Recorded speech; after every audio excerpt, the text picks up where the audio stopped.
I worked on one of the most exciting and most difficult projects of my career. I made a book. I want to tell you why I did this, why this project means so much to me. And I want to talk to you about some of my favorite photos in the book, to tell you the stories behind those photographs. I mean, every photo has a story behind it. That's why we take photos. They're literally stories. They're moments in time in our lives that we capture to remember something. Now, some of you will remember in July last year, on the second rest day of the Tour de France, I launched this book for pre-order. It was phenomenal to see how many of you really got behind this project and believed in it. I was originally going to launch this project earlier. I wanted to do it on the first rest day. I was sat there, everything was ready to go, and I really had a breakdown. I began to doubt myself. It was the last moment that this project could not be published. It wasn't in the public eye yet. I had told maybe 3 or 4 people about it, and if I backed out now, no one would know. I was scared to release something that I cared so much about into the world, only for it not to be successful. I really worried that maybe I wouldn't sell any. No one would buy it, no one would believe in it, and I would look like a failure online in front of everyone. I sat alone in my room in this Airbnb in the middle of the Tour de France, literally doubting myself, questioning why I was doing this. I remember the day on the second rest day that I did hit publish. It was really beautiful to see how many people were behind this, were gassed up by it, were super on board with this project. There was one goal with this project: to make the most beautiful coffee table book that we could. Now, I was super fortunate to work with Simon, who is a designer. He's from the UK originally, and now he lives in New Zealand, my hometown. And Simon and I worked together a lot during the year, a lot of emails. You would hate to see that email thread. But the overarching goal was make the most beautiful coffee table book that we could. The reality is this project goes all the way back to 2020. I shot my first stage race, the Tour of Southland in New Zealand. Most of you have probably never heard of that race. You should have. It's a phenomenal race. I think it was maybe the 3rd or 4th day of bike racing I'd ever photographed. And I shot this stage race. I was posting photos every day on my Instagram. I had this naivety about me that I believe everyone does when they start something, that maybe I really was good at this. And each day I had so many photographs that never got to see the light of day. They simply stayed lost on a hard drive, maybe posted to a gallery on the internet and forgotten about. I knew then I wanted to make a book. I wanted to make a book from that race for the athletes that were racing, for their families, their friends, for people who loved the event. I simply wanted a way to remember what happened that was timeless, that had no distraction. And it was then that I realized this is what I want to do for the biggest bike races in the world. There's nothing that lights my fire right now more than photographing the best athletes in the world on the biggest stage. That's the world tour. It's the Tour de France. I made this book And I'm making this collection because I want a way for these photos to really be appreciated and displayed, and these stories and these moments to be remembered without a distraction. I want you to sit down with a coffee, with a cup of tea, in your favorite armchair, and really enjoy and appreciate this book. There's a way in which photos in print are enjoyed and appreciated far more than on Instagram. Today, in a world filled with so many distractions online, advertisements, brands, companies, people, all competing for your attention, there's something so simple and beautiful about a book. There's no ads, there's no scrolling. You simply turn the page, and if you want to look at the last image more, you turn back, you stay longer. That was why I wanted to make a book. I want these beautiful moments in bike racing, in photography, in the world to really be appreciated properly. I want you to be able to enjoy them. It was an idea I had in 2020, and it really took me 5 years to feel like my work was at a level and a standard where I would be happy to put it into print, into a coffee table book, to be immortalized forever in your home. Now, all of the photographs in this book have different stories behind them. How I shot them, why I shot them, why I like them, why now, 12 months on, I hate them. So I'm going to talk about a few of my favorites. I'm going to tell you the stories behind them. I'm going to start with this image from Flesh Wallon. It's really simple. It's a window, and it's shot from inside the building with a little crack in the corner. Inside the crack is Tadej Pogačar. It's a really interesting photo, I think. It's the kind of thing that I love to shoot. I'm always looking for during a race. A little broken window, a doorway, something to shoot through, something to show the race in a perspective that the TV cameras and the sports agencies won't show you. I knew this building was here. I knew it was on the course because the night before I will look at a race. I will put the GPX into Google Maps.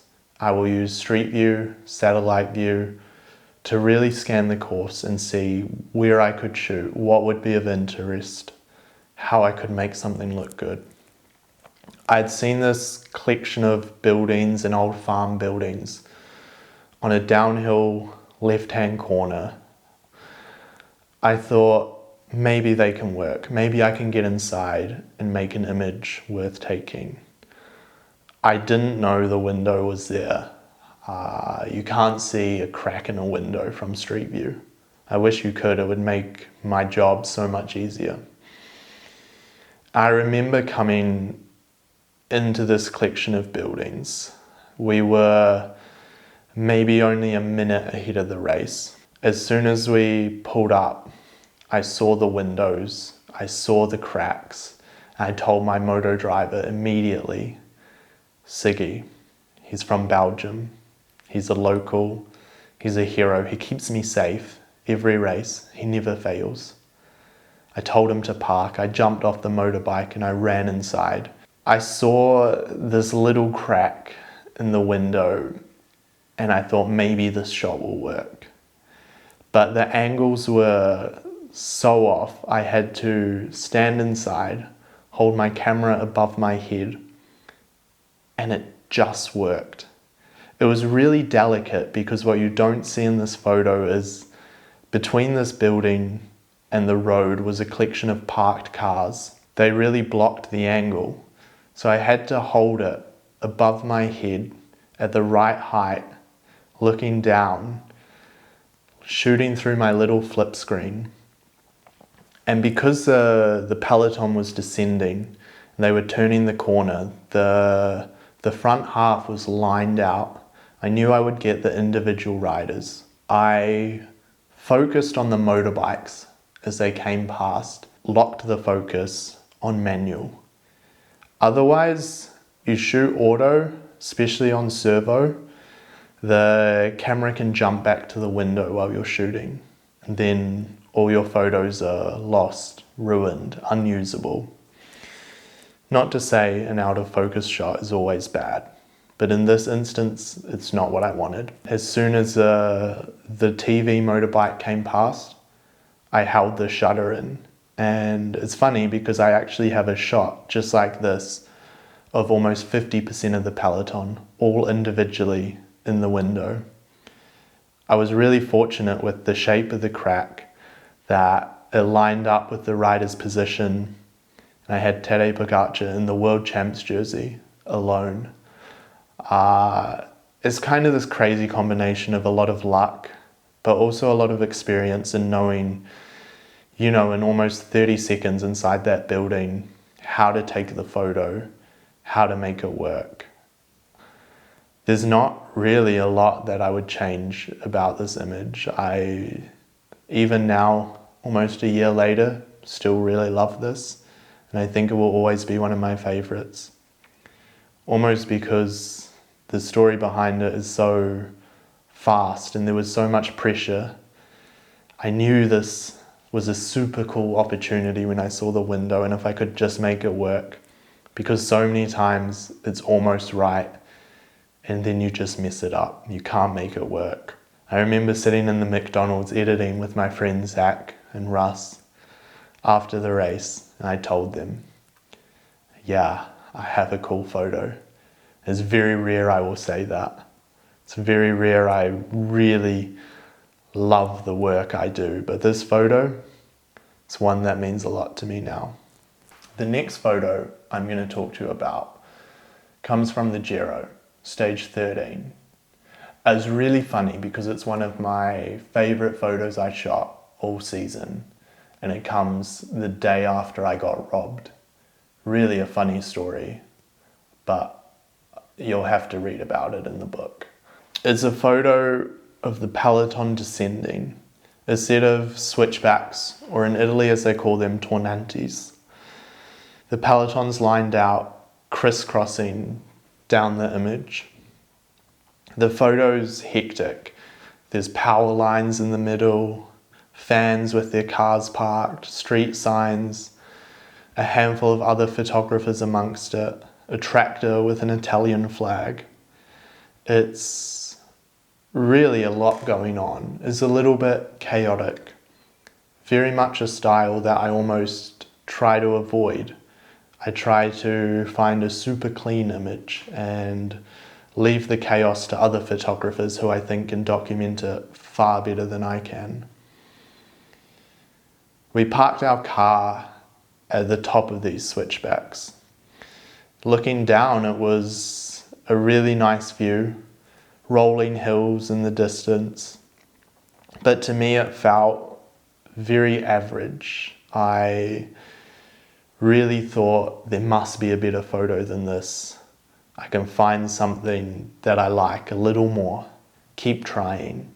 And at the time, I was using this policy of, if I don't love the photo, keep walking, keep moving, keep looking around the next corner until I find something that I will shoot and I will really like. Otherwise, the race will catch up to me and I'll be stuck shooting somewhere I'm not into, somewhere I don't believe in the photo I can make. And originally I was chasing this spot almost 2 kilometers further down the road where I could take a very clean silhouetted image of the riders on a ridgeline with the sky behind them, a really dark, moody, doomsday sky. And as I got to the bottom of these switchbacks, still on the road, I looked back and I saw the way they started to stack up. But to shoot it well, to shoot it like this image is, I knew I would need a lot of compression. It had to be on the 400mm I was using at the time. That's a lie. The 500mm I was using at the time. So I started walking and I just kept going through a big wheat field, really far away. And when I turned back, I could see the motorbikes ahead of the race zigzagging their way down. And it was then I knew that this photo could happen. It's a really cool spot because I could shoot there and I could still turn and shoot the same silhouette photo I wanted to. As my friend Chris would say, bang for buck. The reason I like this photo, it's funny because technically it's not my favorite photo. I'm not drawn to the chaotic nature of it. I like it because it's so unique. It's very rare you ever have the opportunity to shoot something like this.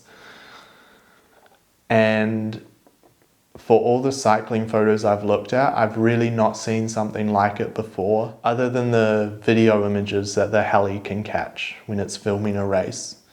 I think perhaps I prefer the image cropped portrait with the right side gone. But for now it's in print landscape and I have to live with it. In 2025, I also began really trying to photograph people's eyes. I think the human eye is fascinating. I mean, it's the reason I have a job. But I love the emotion and the story in an eye. You can even see someone's eyes without seeing the rest of their face and still learn so much about the way they're feeling and what's going on behind the eyes. The third photo I will talk about comes near the end of the book. It's of course, Tadej Pogačar, the bike rider of the year. He is really close up, focusing on his eye with the yellow helmet and sunglasses. I shot it after the final stage in Paris amongst a scrum of photographers, VIPs, TV crew, filmers, UAE staff and bike riders. It's the most chaotic scrum all year. Trying to find an image that's worth editing amongst this is always super difficult.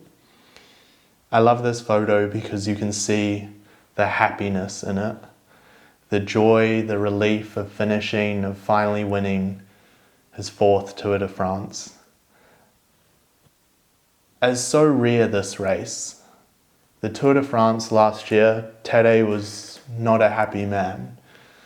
To have a photo where you can see it in just the eye, it feels super unique.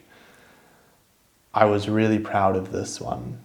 And of course, a lot of it's in the edit. The photo's cropped in on the big sensors. It's impossible to get really that close. I love the mud on his face from the wet, chaotic stage that it was on the final Champs-Élysées. The wrinkles around the eye bag, the tiredness, the dimple on his cheek. You can see the joy, the smile, the relief, finishing and winning the Tour de France. I think I want to start a collection, a series, if you will, of bike riders' eyes when they're most emotive. It's something I've had on my mind this season when I've started shooting the first two races. I really want to look for the emotion in the eye. It's just something that intrigues me right now. There's a lot more stories from this book that I could tell. Almost every photograph has something unique behind it.